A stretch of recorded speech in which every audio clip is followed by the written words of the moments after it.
What's up, everybody? Tyler Caton here with Weld.com.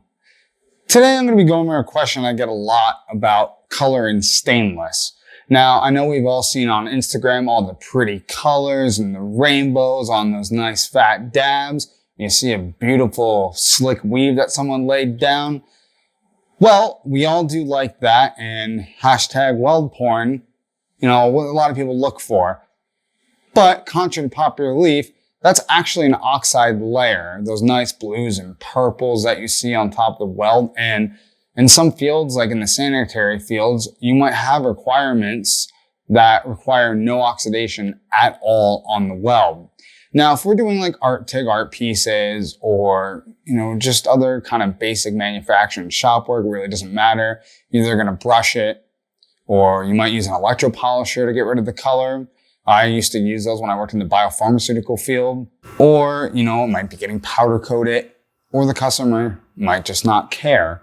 It all depends on a case-by-case basis. I know some people give other people a hard time about having the color, but sometimes it doesn't matter and it's still a proper weld. As long as it's nice and shiny and not contaminated, it might not matter. And, maybe that's what some people are looking for, that they want that nice, beautiful pop of color, just for aesthetic reasons. So let's go over what we got here today.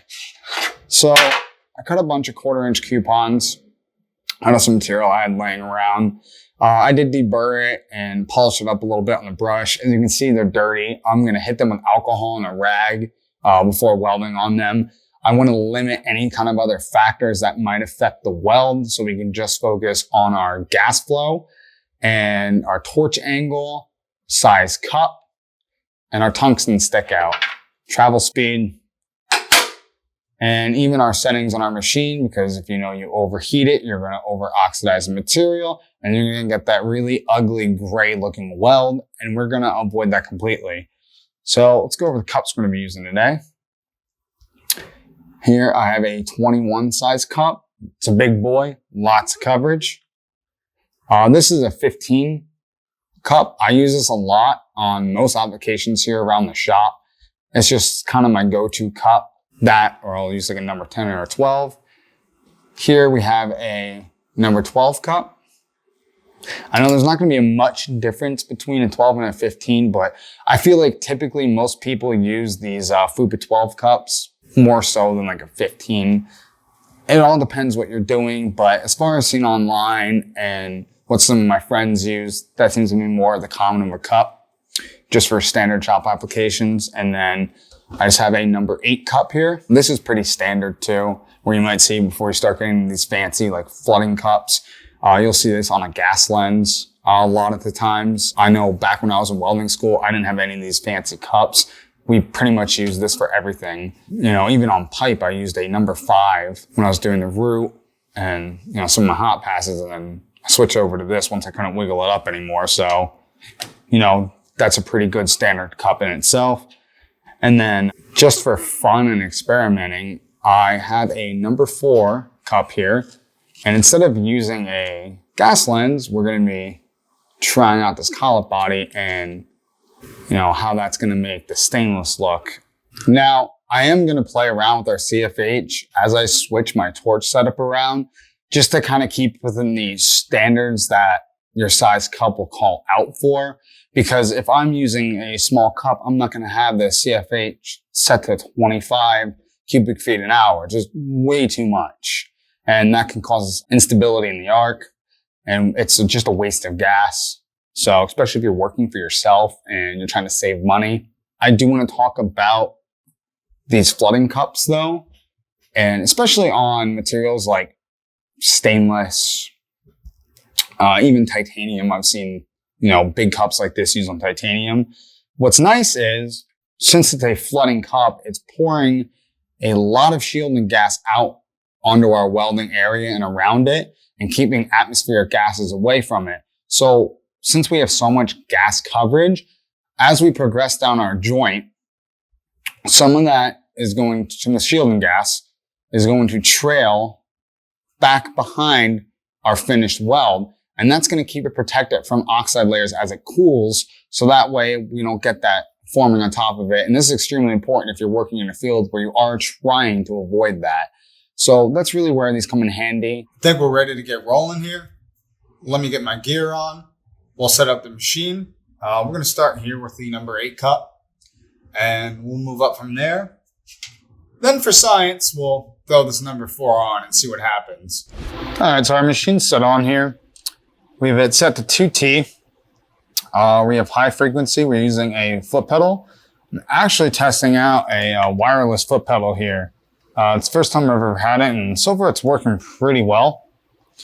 Our polarity is on DC. Our torch is hooked up to the negative side, ground positive side. No pulse. Our starting amps right here are at 5. And then I'm just setting the machine to 130. It's pretty close to what we need for the 1/4 inch. And again, the nice thing with having the foot pedal is you can adjust on and off. Now this is pretty close, so I'll be close to bottoming them out, but I do have a little room to give me more oomph. And as always with the foot pedal, you can just back off and feather off as you need to. It's great, it gives you a lot of control. And then, like I said, we're starting with the number 8. So our CFH, let's see what we're set to up here. All right, I have about 25. All right, let's go into our settings a little further. Pre-gas, I've set to 1.2 seconds. That's the initial burst of gas you're gonna get before the arc strikes. No slope up. Our slope down I have set to 0.8 seconds. I use this for most things. It's nice so I don't manually just have to come off the foot pedal. It's really great for preventing any kind of crater cracks. Really nice setting to have on your machine. Now, this is the most important one that we'll be messing with today, our post-gas. I have it set to 7 seconds right now. Aluminum, I don't really use much post-gas, mainly just to protect my tungsten while it's cooling. Basically, a way to gauge your post-flow that you need is keep it flowing about 2 seconds past when your tungsten or your piece is cherry red. And then you know you're pretty well shielded. Now, there are some applications where I might even put the post flow up to 10 seconds. It really depends what you need, but you don't want any kind of atmospheric gases getting to your cherry tungsten or your cherry piece, because then it's just going to over-oxidize and now you contaminated piece or tungsten. So we're going to play around with that a little bit. We're going to start in 7 seconds with the number 8 cup here. Should be pretty good, but if we got to play around a little more, we will. I know if I set that too low, we're going to have some pretty over-oxidized welds. So just initially, I'm going to start there at 7. It is pretty high. I can maybe even dial it back down a little bit, maybe to 6 seconds, but we'll start here. So I took my coupons and I set up a T-joint and a lap joint. We'll just be using those to test out our cups, our torch angle, gas flow, travel speed. Nice, simple, common joints you see a lot in the field, or if you're in school and practicing them, or if you're just in your garage, these are nice to set up just to kind of get a rhythm down and work on your technique or messing around with your machine and equipment. We are using this number 8 cup. Now, the disadvantage of these, as opposed to some of the bigger cups, in my opinion, they do work and they work fine and they're used very often. I personally like a little bit larger cups because I get a little bit more of a stick out, which definitely gives me an easier angle to hold so I can see better. This is a little bit tight and a little uncomfortable, but it's not that big of a deal and it can definitely be used. So the wire I'm using today is 308L. It's pretty typical for, regular 304 stainless. This is just 304 stainless, so this wire is good for this application. All right, let's strike an arc, shall we?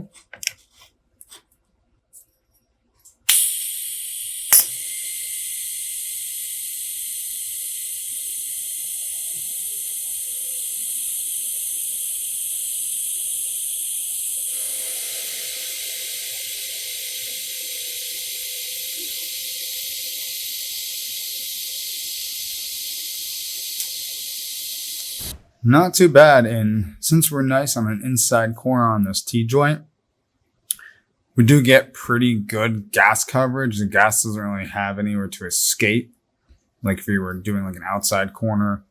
of the such. Now, I do apologize for the starts and stops. I was trying to reach over the stand here for my camera a little bit, which does make it difficult sometimes to try to weld around rather than just welding in a more of a natural state. But as you can see, the bead still looks pretty good. A little inconsistency on the starts and stops, but in any real world application, it's still a passable weld. Obviously not a straight consistent bead, but when this plate cools down, I'll sling one across there for you. But that's the number 8. I'm going to switch over to the lap joint here with the number 8 and run on that and see if we get a slight different result. I'm also going to turn my post down from 7 down to 5. And let's see if that changes anything. So here's the lap joint that we just welded. Definitely see we got a little bit more of an oxide layer. Now it's still pretty well covered with the number 8 cup even so. Got a little more gold there. You see the heat affected zone. Got a little bluing in it. All in all, though, it's still pretty good. All right, I did this bad boy off camera. As you can see, the beads are a lot larger. Kept a similar torch angle. Just a slight push with the number 8 cup. But this time, I kept my heat in one spot and really let that puddle wash and fan out. And that resulted in some really pretty colors here. Everyone in sanitary is screaming right now. But if you are looking for that, a little bit more of a torch angle, maybe a little bit more heat into the piece, just a little less post flow. You still want enough shielding gas that you're not going to get a gray weld, and you want enough that your tungsten is protected. Like I said, I go about 2 seconds past cherrying. I mean, if you are looking for color, maybe the smaller cup is the way to go. If you're doing big art pieces, probably not. You're going to want a little bit of coverage on there. I would suggest like a 12, 15, 16 size cup for art pieces. But, you know, this 8's working fine. I mean, on the first one we did, we had great gas coverage, no oxidation on the material. And then with a little bit of adjustment on our post flow, torch angle, and heat input, we are able to achieve some nice colors. So I'm jumping up here to the number 12 cup. Already look how much more stick out we're able to have, and we're gonna have way more shielding gas coverage. Usually I try to stick to as much stick out as diameter. I know some cups you can go maybe 1.5 times that diameter of the cup. Now, there are some specialized cups that are laminar flow cups. I've done some tests where I had a number 10 laminar flow cup, 2 inches of stick out, and still had a perfectly covered weld. You know, with some of these gas lenses and specialized cups, it can get pretty wild. This is a very, very commonly used cup. So we're going to run it here on this T-joint, just like we did the number 8. I'm expecting pretty good results. I'm still going to stay around the 25 CFH range. Here's the T-joint I ran with the number 12 cup. As you can see, I was able to pull some really nice colors. So basically the way I achieved that was I turned my heat up a little bit, because with the 1/4 inch plate, it's able to take a little more heat into it as opposed to thinner materials. And then since it's the flooding cup, I choked off the trailing gas a little bit. Not too much, because you still want a little bit of trailing gas. Otherwise, you're going to get a great oxidized weld. But I just gave myself a little bit more of a push angle than normal, and it choked off the trailing gas. So basically what that's allowing me to achieve is, as the weld is cooling, if it doesn't have that constant gas coverage to completely keep it shielded, while it's still hot, the atmospheric gas will hit it and it'll create that oxide layer, which is the colors that you see.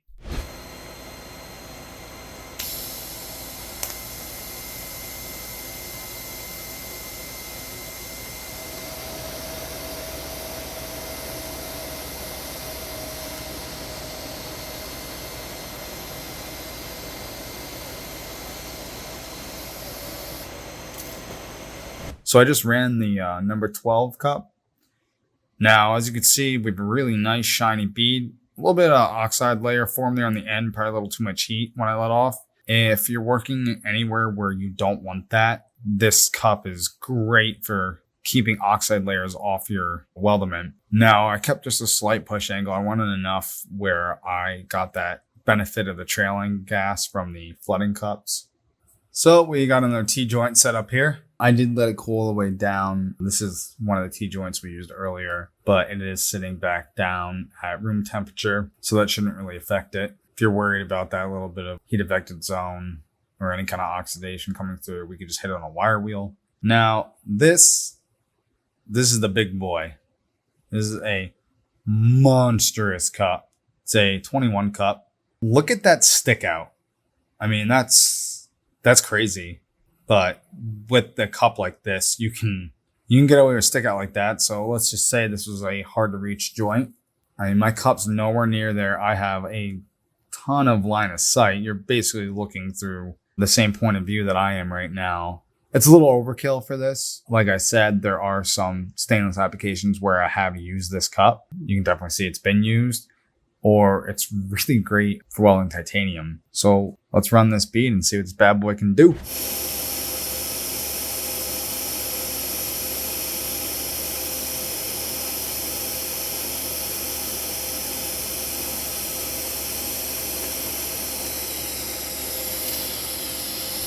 So here's the bead that I ran with the 21 cup. Really nice, silver, shiny dimes. Almost no oxide layer built up. A little bit there on our start, and then a little bit there on the end. You can see I got a little too hot when I left off. That's human error, but I mean, that's phenomenal. If you're really looking for that and you don't want to build up an oxide layer, a 21 cup's going to be great. I use a 15 pretty often, and I get a very, very similar result. I just wanted to use this for the video because, quite frankly, a giant cup like this is a little ridiculous, but it definitely has its applications in the field. I've used it on tight stainless corners where I couldn't really get in because, again, the huge advantage is a massive amount of stick out while still maintaining coverage. I mean, look at that. That's insane. I have our number 4 set up on the torch here. We're going to bead across here, and let's see what happens for science. So I had to run the number 4 off camera. My arc shot got messed up, but this is what we're looking at. I'm actually really, really surprised. I thought this was going to be a extremely over-oxidized mess. Now, it's definitely not as shiny as I would like, especially towards the end. You can see that we got a little wobbly there. We lost stability in the arc, but I'm extremely surprised this isn't over-oxidized. Now, again, I am using 1/4 inch plate, so it's pretty thick. It can definitely take some heat. I would like to get some 1/8 inch and try this experiment and see how that holds up with the number 4 cup or thinner material. I definitely think it'll be more of an issue since the base material gets a lot hotter at a much rapid pace, but it's still not as terrible as I thought it would be. Definitely, I wouldn't recommend it, but still not awful. So before I get into this last bit, I have one more section of lap joint here that we're going to run on so I can show you what I'm talking about. I know I talked a lot about the cups and cup sizes. I know we adjusted our post flow a little bit. We adjusted CFH per each cup by switching the torch. Now, this can all vary. Even your heat you use can vary, like your settings on the machine. You might run a little different than me. Your technique might be a little different than what I like to use. So there are a little bit of variables there, but I do want to talk about if you are looking for the color and why that happens, how to get that oxide layer. I know a lot of the weld art guys are really into that and trying to get those colors. 2 things is what I think really helps besides our post flow and our CFH. The hotter that you get that metal, so if you're going slower, you're heating up that metal more in one spot, you're going to have a wider heat affected zone. And then as you move, say you have a more aggressive torch angle or a smaller cup, you're going to have less trailing gas from your cup covering that just finished dab. And what that's going to do, if you're a little hotter, is it won't protect as much from the atmospheric gases, and you get a quicker oxide layer resulting in those colors. But I don't want you to go so slow that you lose arc stability, your puddle starts dancing on you, and it becomes a giant mess, or you just have a giant wide, not uniform puddle, and your bead just looks really sloppy. I know that's not where you're aiming for. You want to keep a nice, tight, uniform bead. And the other thing, if you're going too slow, you're going to over-oxidize the piece like crazy, and the stainless is going to become a gray mess, and you really don't want that. There is a fine line to walk between getting the right amount of heat to letting your atmospheric gases hit that and give you that nice oxide layer if you are looking for the color.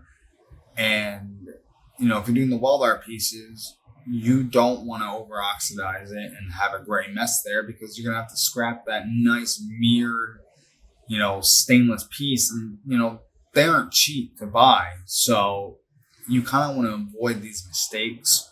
So I would definitely suggest practicing a lot.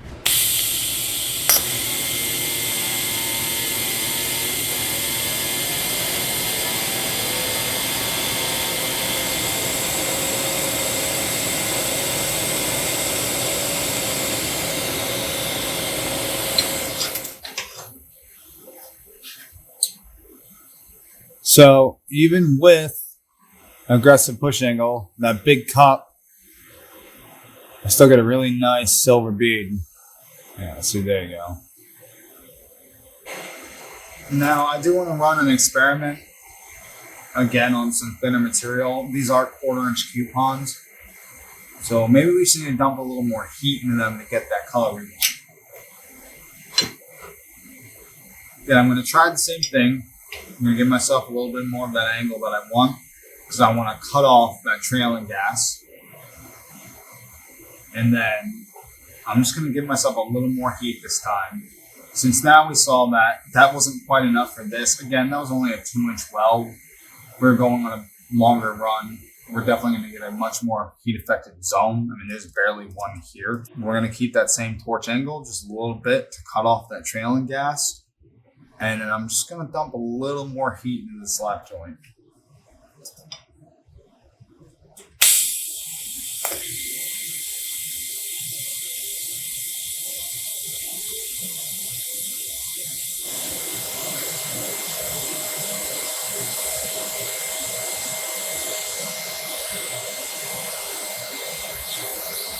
See, we still got a really nice covered bead. I mean, that big cup really makes a huge difference. Even with an aggressive angle that's definitely outside of what you're normally taught, I was still able to get really nice gas coverage.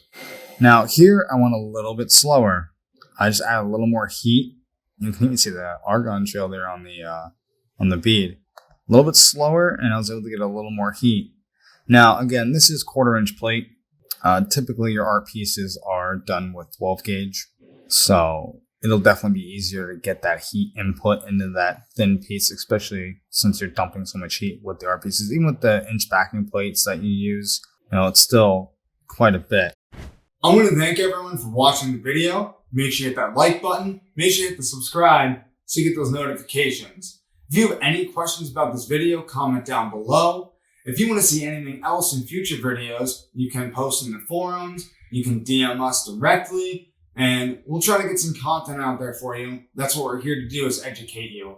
Now, another thing, we are launching the Weld app. You can get it on the Apple Store. You can get it on the Google Play Store and download it. All of our videos are going to go there, and it's going to be separated for all content. And people can also post and share their work there. So make sure you download it. Until the next time, see everyone later.